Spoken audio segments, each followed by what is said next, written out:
Thank you for coming back to another week of the Bandwagon with Vladimir and myself, Eat-Up. Just want to say thanks for your support, and if you have any questions or concerns, you can check us out.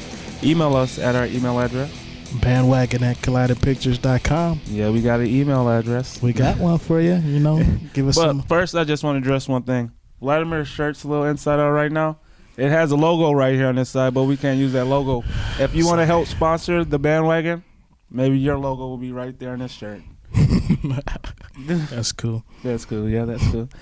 So we're going to go this week we're going to go over the NFL draft. Last show we went over the NFL draft and who we thought was going to get picked up and what was going to happen.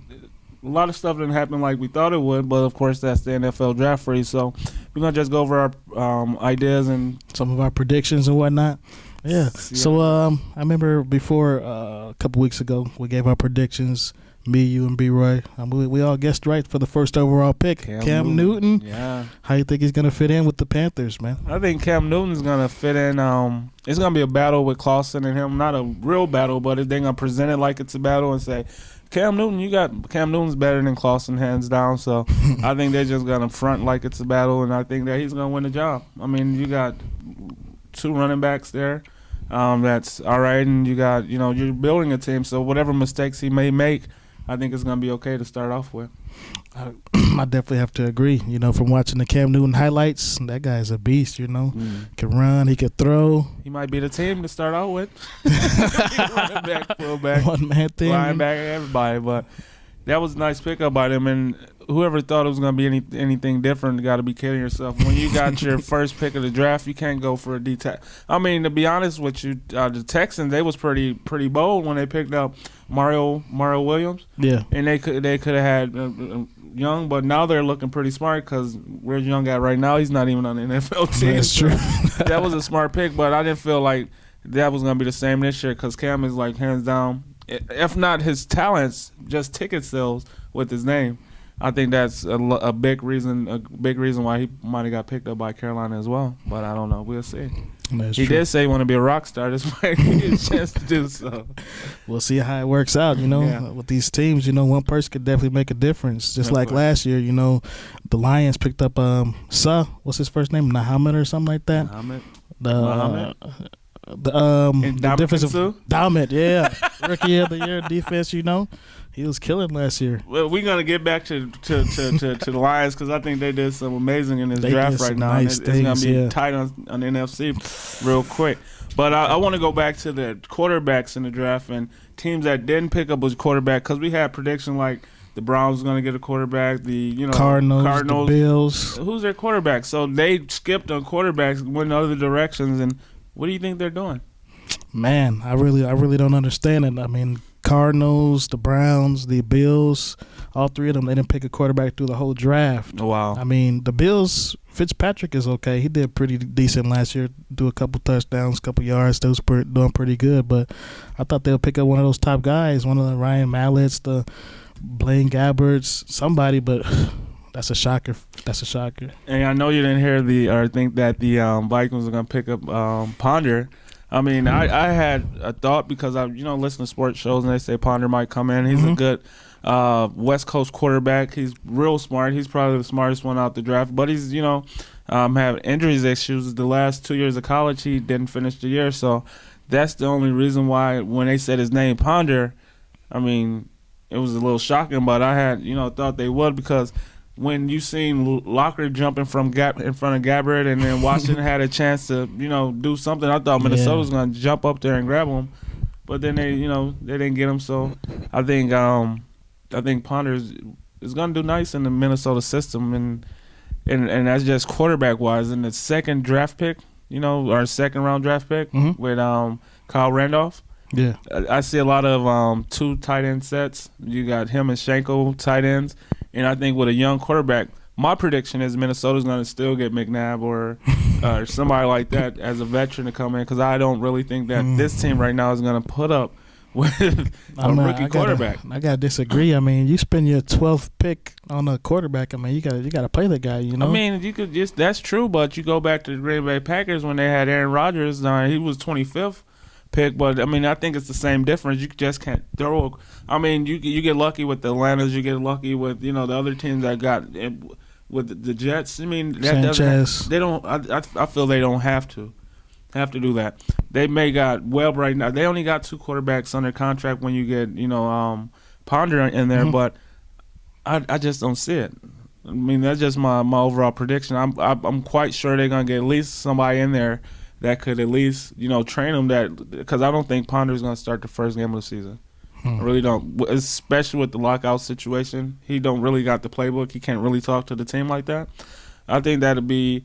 You'd be doing them a disservice by throwing them in there and say, okay, let's see what you can do. And again, you got a team around them that's not going to allow that. I don't think Sidney Rice or any of them going to come here with an unknown quarterback and just and just do what they do. I really don't think so. So that's my prediction. I don't know, man. It's kind of tough. I mean, he's a good kid. Like I said, he's pretty smart. I think he's getting his second master. So yeah, he's graduated already, man. Like third year in college. So he might be able to jump up in there. You never know, man. It's a hard one to call though. I mean, I'm saying if he do go in there, I'm all up to him. I'm not gonna be mad at him. Like let's see what he could do, but I don't see it. Okay. I just don't see it. All right, we'll see. We'll see what happens. But what the other crazy thing, and this might be like the story of the century, or not the century, but of the draft. Atlanta giving up like 10 picks. They gave up 4 picks to pick up Mr. Jones. Quite 10, but it seemed like that when they was naming them off, like this pick, that pick. But you think it was worth it for Julio? Oh man, I mean Atlanta. I mean, they trying to get a Super Bowl. They trying to do whatever they got to do to get a Super Bowl. So they picked the second best wide receiver that was available. Oh wow.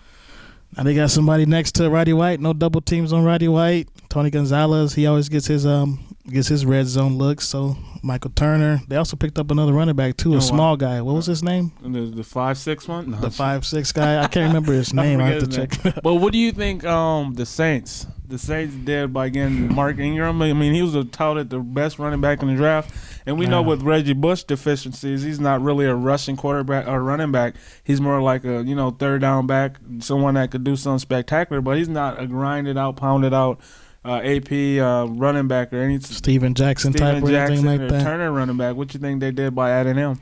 Mark Ingram. I'm surprised they let Mark Ingram slip to the Saints. Wow. That's ridiculous, man.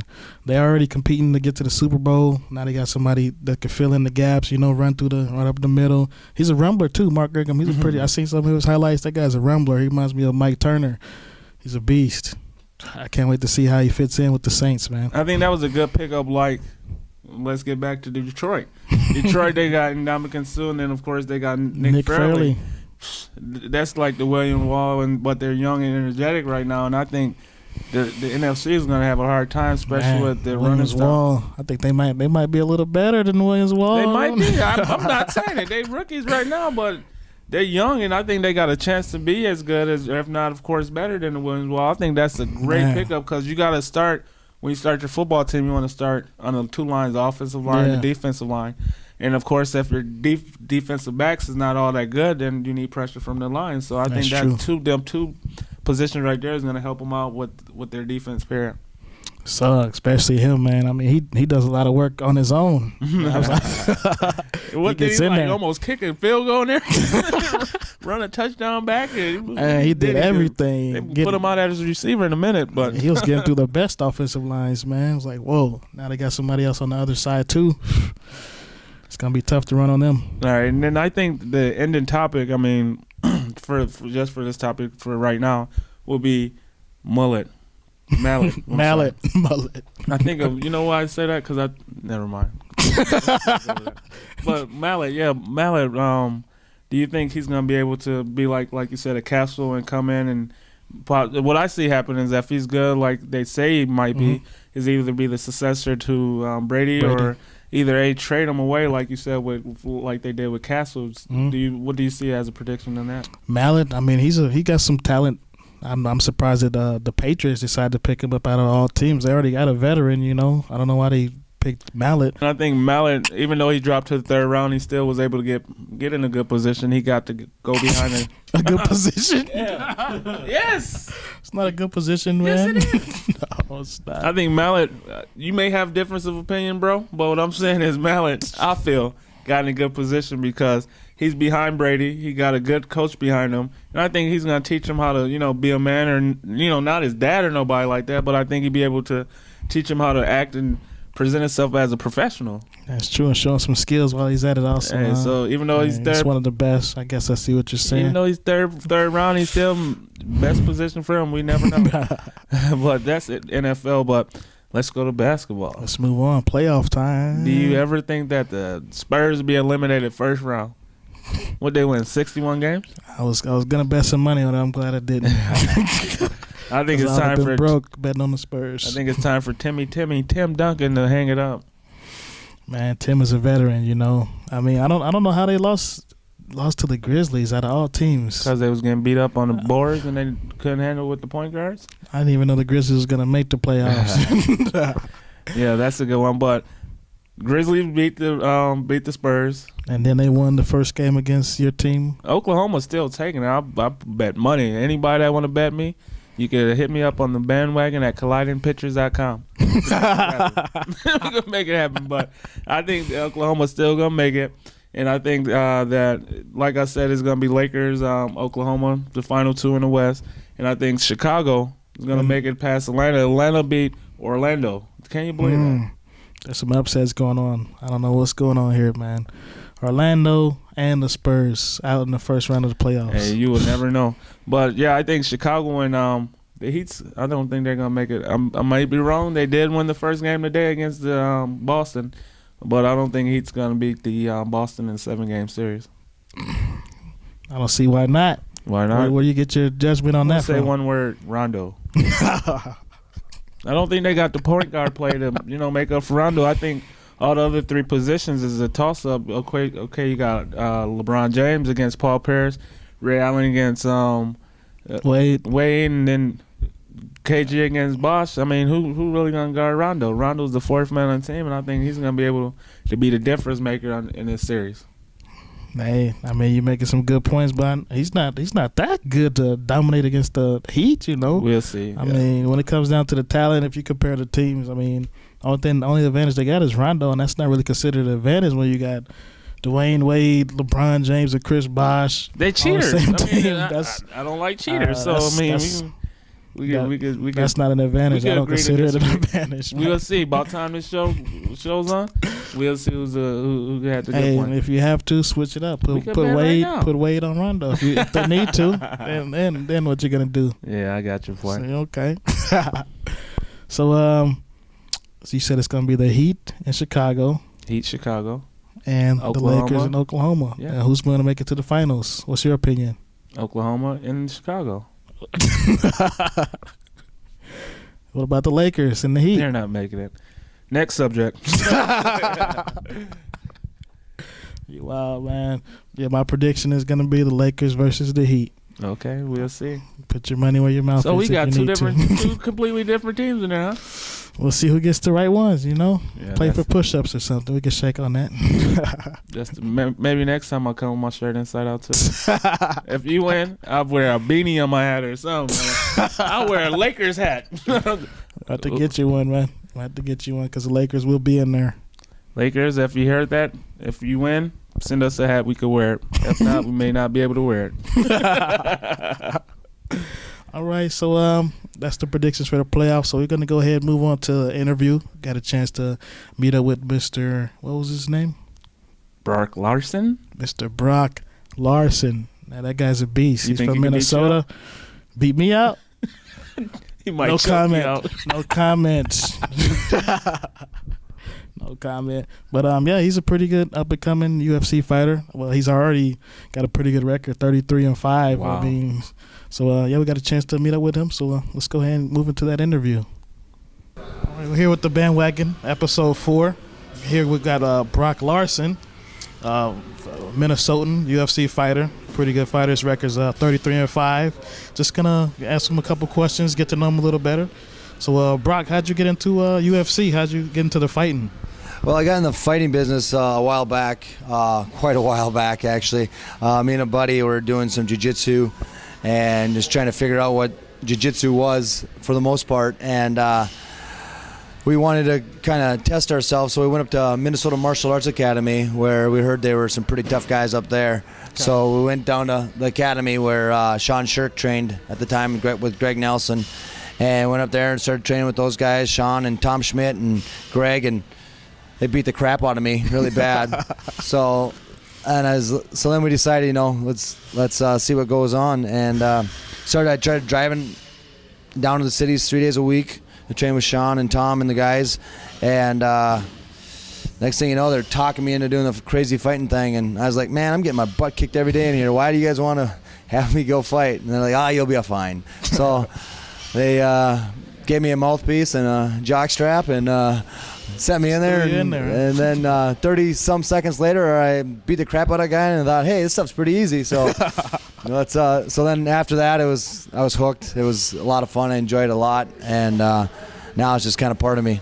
Okay, that sounds good. Yeah, you said it was pretty easy that first fight, huh? Yeah, the first fight was nice. I fought a state runner-up wrestler from Alexandria, Josh Hartwell, and I was a state runner-up wrestler as well. So I thought, well, this is a fair match. We get to throw punches. We'll see how it goes. And I punched him in the face. He fell down, and I was like, wow, that's great. So, yeah, that was the beginning. That was the beginning right there. Okay, that sounds good. Yeah, I've seen a lot of your highlights, and I see you knock out people, submission people, all kinds of stuff. So you're kind of well-rounded. So if you said you're a fighting style, what is your main fighting style? First, I'm a grappler first. Of course, like I mentioned before, I wrestled in high school, and I coach wrestling. Okay. And then I'm a black belt in jiu-jitsu. Whoa. So, I've been doing grappling my whole life, and the whole punching thing's a little new to me. I've been doing it for, of course, almost 10 years now. Okay. But I can hit people. I hit hard, so that's good. That's a good one good thing to have going for me. But I prefer to take them out and get the submission because that's kind of what I do. But I'm not afraid to hit people either, so it's good. I know, I've seen it. So when it comes to opponents, what's your favorite kind of opponent? You like the grapplers, or you like to fight the stand-up guys, or what's your favorite type of opponent? I'm not really too particular. I think my takedown defense is pretty good, so if I got a good wrestler, of course, then we're going to switch it up and kind of sprawl and brawl a little bit, and then if he's a good puncher, well, then I think my takedowns are fairly good, so I take him down and grind him out. So I don't shy. I've never turned down a fight. I don't shy away from any style. I just adapt to what I'm going to do, and hopefully I got the goods to do it at the end. So I don't really worry about any particular. If I had a choice, I'd probably want to fight a guy that was maybe 0-0, never really fought before, and wasn't very tough.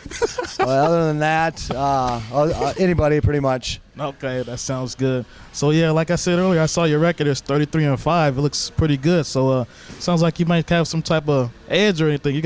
Would you consider yourself having any edge? Well, heck, I've been in there a lot, so I've been fighting for a long time, and sometimes that works to my advantage, sometimes it doesn't. Sometimes I'm too relaxed because I've been there, done that, fought for world title, fought on the biggest show in the world, and fought in the smallest shows in the world as well. Okay. So sometimes, I've kind of been there, done that, and sometimes being too relaxed is kind of my biggest enemy. So now it's more like trying to get myself jacked back up again so I can get a little bit of that adrenaline and a little bit of urgency. Okay, that sounds good. So let's talk about your next fight. When is that going to be? We got a crazy fight coming up July 23rd at the Target Center. Okay. I'll be the main event there as of right now, unless we sign a UFC champion like in the past where we've had Tim Sylvia fight or something to that effect. But as of right now, I'm going to be the main event. We're looking at bringing in a guy from California who has fought in the UFC and WC as well. Very tough. Beat a teammate of mine. I'm not going to mention his name yet because we haven't got the contract signed yet. Okay. But very tough guy. So that's kind of where we're at with that. And then we've got Savvy card. We got multiple UFC vets fighting on there. Teammate of mine, Jeremy Lang, is going to fight on there. He hasn't fought for over a year, coming off knee surgery. So we've got a lot of good things coming. We're teaming up with Extreme Challenge with Monty Cox, who's kind of the godfather of MMA, who manages a lot of the big names in the fight industry. So we got that planned, and we'll keep updating our CFX website if anybody wants to come check it out, where and what we got going on there. Okay, cool. Sounds good. So definitely appreciate you giving the time to meet with you. So before we close this out, just had one last question. So for any up-and-coming fighters trying to make it to the UFC or MMA or anything like that, you have any advice for them? Yeah, just find a good gym. There's a lot of good gyms here in Minnesota. We're right here at Revolution Defense and Fitness right now. Really good gym. Minnesota Martial Arts Academy is another great gym. And Warriors Alliance were my two gyms that I own and operate. So come check one of these gyms out. And there's lots of gyms. Just train. Find a good gym. Find a good fit. There's a lot of gyms out there that maybe doesn't fit. But there's one out there. There's 30, 40, 50 gyms here in Minnesota. So find a good fit and get out there, train hard, and start out as an amateur. Get some good amateur fights, because once you turn pro, it's on, and your record really does matter. True. So you can't just take a fight to fight. You want to do an amateur deal and get all those jitters out of your way. And once you go pro, it's go. It's go time. Knock 'em out, So that's kind of the advice I got for you. All right, so we appreciate it, Brock. Got a chance to meet with you. And like you said, this next fight's going to be July 23rd. Make sure you guys check that out. Target Center. Thanks for tuning in to the Bandwagon. Thanks, guys. Thank you, Brock, for letting us come down there and check you out and learn a little bit more about you. And thank you to all the viewers of the Bandwagon. Just want to let you know, really appreciate your support. And if you have any questions, feedback, or suggestions, definitely hit us up at our email address at bandwagon@collidingpictures.com. We really appreciate it. And just want to say, before we go, Bin Laden is dead. Do you really think it's Bin Laden? I don't think it was him, man. We will about time this show air, we'll see, and it maybe him or may not be him. We'll see. Have a good week.